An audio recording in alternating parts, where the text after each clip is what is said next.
wanted to talk to you about fulfillment. And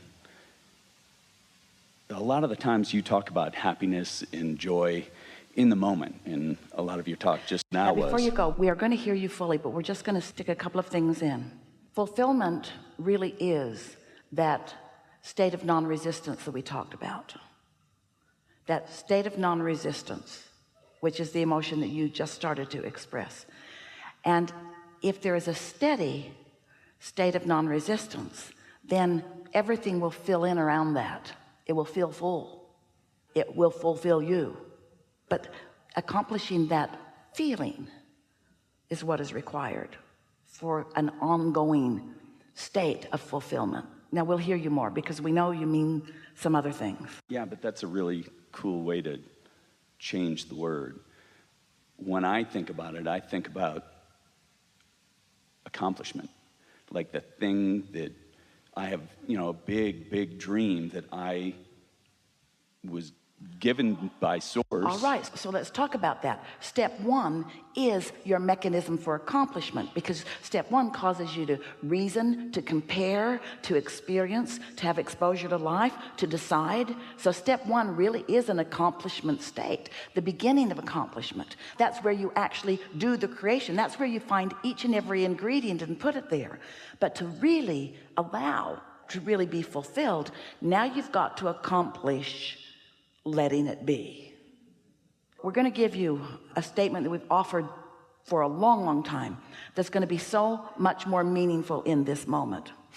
Whether it's an empire that you are accomplishing, or a relationship that you're accomplishing, a big pile of money that you're accomplishing, a building of magnificent structures, anything that you're accomplishing, all of it, 99.9999, just shy of a tiny little infinitesimal indiscernible percentage, is accomplished before the first movement of the stones or the boards or the bricks or the nails or the workers. Before any of that begins to take form, most of it is accomplished, because it's a vibrational accomplishment that you can't fail at. But as humans, it's good. You want this manifestation to come out here on the leading edge where it can be realized by all. You want to see it and hear it and smell it and taste it and touch it. And when you stand in the midst of something that you've accomplished, it is divine. But we want it to feel divine and delicious all the way along its evolutionary track. We want you to really get it, that the joy really is in the journey. And if you could begin now, and we think you can, by accepting the accomplishment of the building of the vortex, the accomplishment, the mastery of you being willing to expose yourself to life, to make choices. But then the real mastery comes in being able to line up with the choices that you've made. And the key is, Esther's been playing with this for a few weeks now. So a daydream comes, and it's so delicious, and she can't quite hold it because it's too ethereal even still. There's stuff in it that she can find and stuff that she's still not ready to receive. But there's enough of it that is beginning to take form, and over again, she'll be there for 5 or 10 or 15 or 20 seconds, blissed out over the idea of it, and then she tries to be practical. She starts hiring people to make it happen. Dun, dun, dun. And then she feels herself losing it right away. Or she tries to fill it in some way, because, thank you so much for this question, because her accomplishment is in the dream, not in the gathering of the people who will make it happen. Law of attraction accomplishes that. You see what we're getting at? If you can accept that your accomplishment is the sifting and the sorting and the deciding, and then your accomplishing is in the finding the thing that feels good and following the path of least resistance, and then your accomplishment is following the train of the thoughts, and yes, following the impulse, and yes, hiring the people. But don't want to be so practical that you get out ahead of yourself. Wait until the gestation is so evolved, that it's got to be born. It's just ready to be born. You can't keep it in there any longer. It's got to be born. It'll come out where you can then enjoy the pleasure of this phase of it. Does that sort of make sense to you? What piece did you get that matters the most? It's the accomplishment of the creation of the vortex. That's what we want you specifically to focus on for a little while. We want the accomplishment of the vortex, even though you can't see the details of what those ingredients are going to mean. It would be like having a well-stocked kitchen and no cookbook.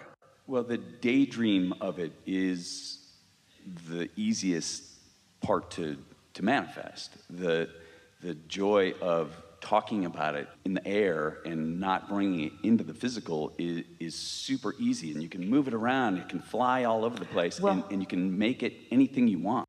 Then you've got this. You just said in very real terms what we want everyone to know. When it's easy as you say it is, as you mean that it is, then you've got this.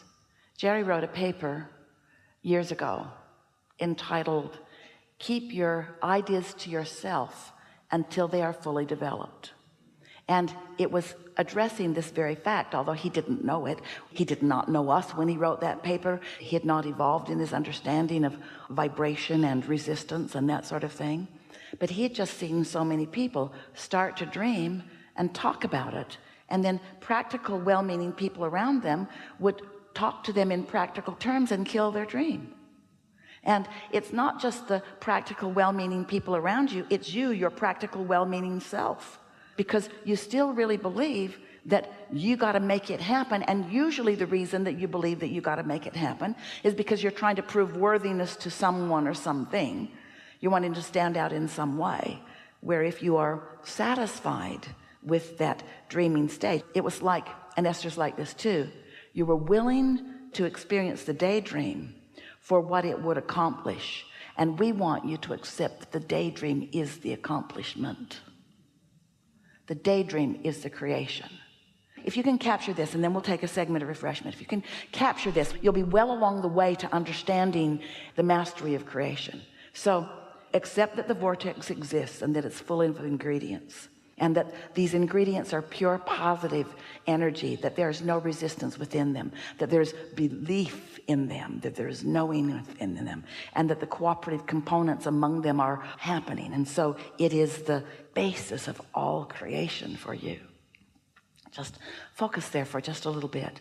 And now put yourself in a place where you are so not worried about anything, so blissed out, that these ingredients can be realized by you, some little piece of it.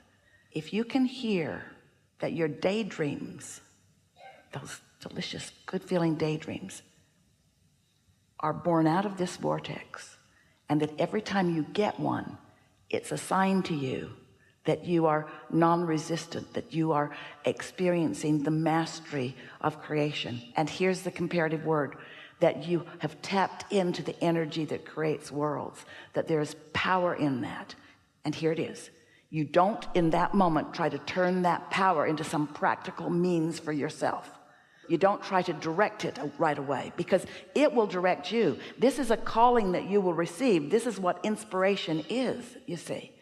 Humans don't like that because they want to lead for the reward. They want to lead for the comparison. They want to lead for the mark on the chart. But we want you to understand you already led through your step one.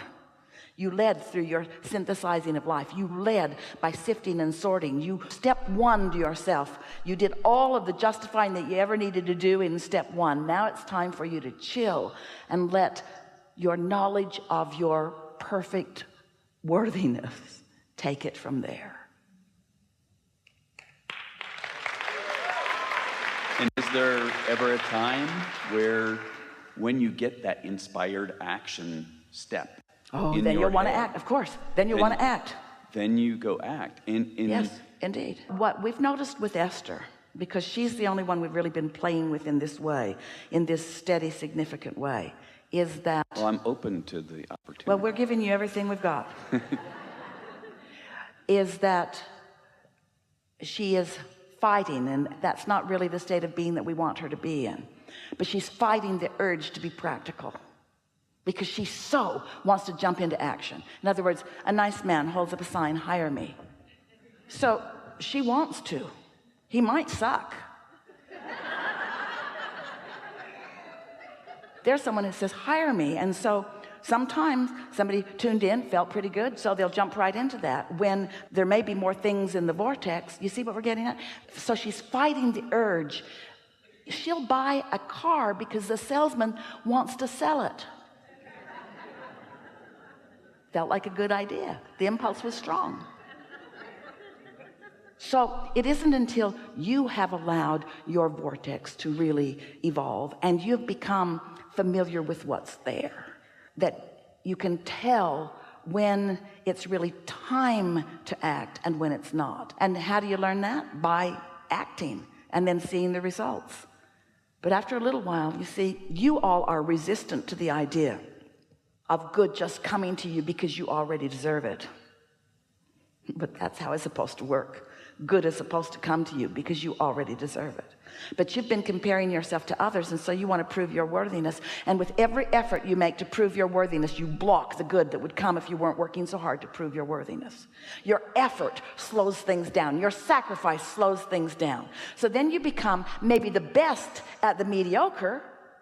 Maybe you become the best of the sacrificers, or the best of the efforters, or the best of the strugglers, but there's a whole other world of abundance that you're preventing yourself from experiencing because you're not yet willing to acknowledge the goodness of who you are and the love that Source has for you and the perfection of your vortex, and you're not yet willing to allow yourself the readiness to receive from that vortex.